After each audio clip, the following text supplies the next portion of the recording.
I awoke with my head once again throbbing madly, and in my dismay, I was greeted by the sound of blood-curdling screams, now louder than ever.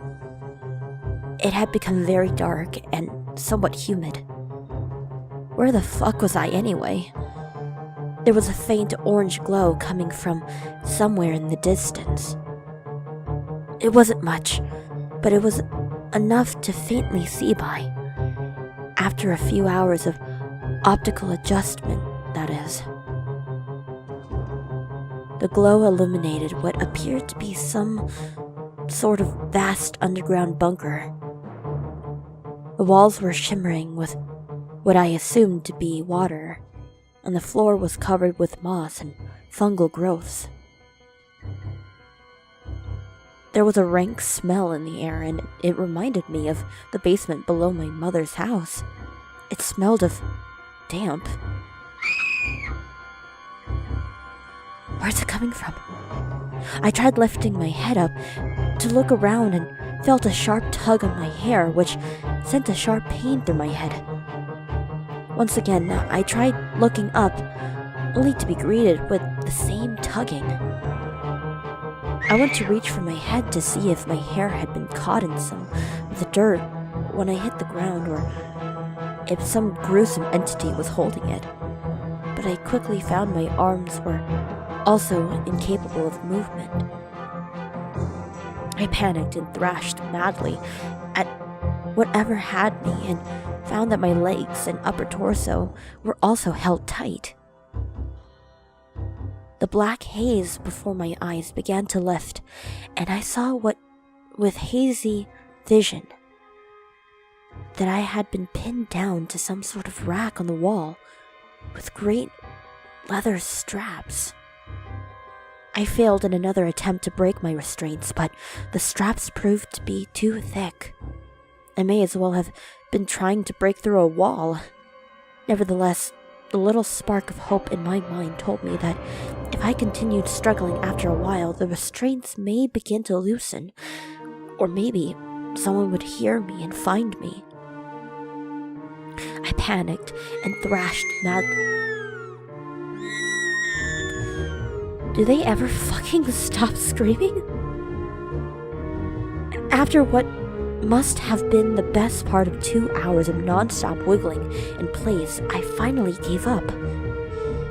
My limbs and torso were red and bloody from where the leather had dug into my skin, and I felt a wave of despair hit me like a train and cried tears of terror and anger. The screams had become louder still and were more fearful. I heard the sound of someone crying hysterically, and another voice was shouting out incoherent words and sentences. The only words I could make out were, "Never leave." I felt a dripping coming from above me, and a faint sound had begun to ring over the sound of the screaming. It was unlike any sound I have ever heard before. The only way I could describe it was like the clang a hammer makes when striking an anvil, but it was live. It sounded as if the hammer had a voice to it.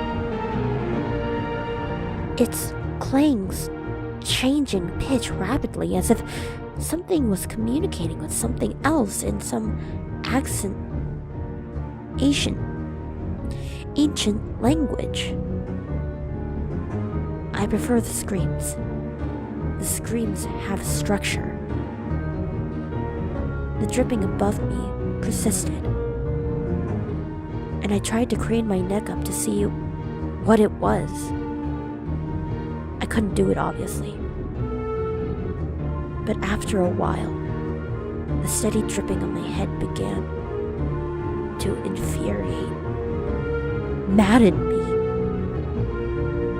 I had to see what was falling on my head. It was my goal for the next hour.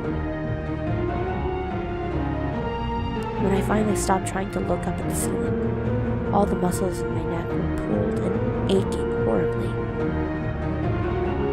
I looked at the orange light again and noticed it had gotten slightly brighter. like it was moving towards me. I dismissed it and decided to try and get some sleep.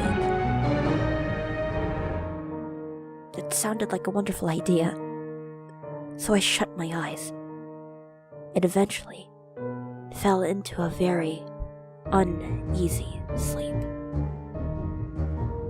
In my dreams, I heard screaming,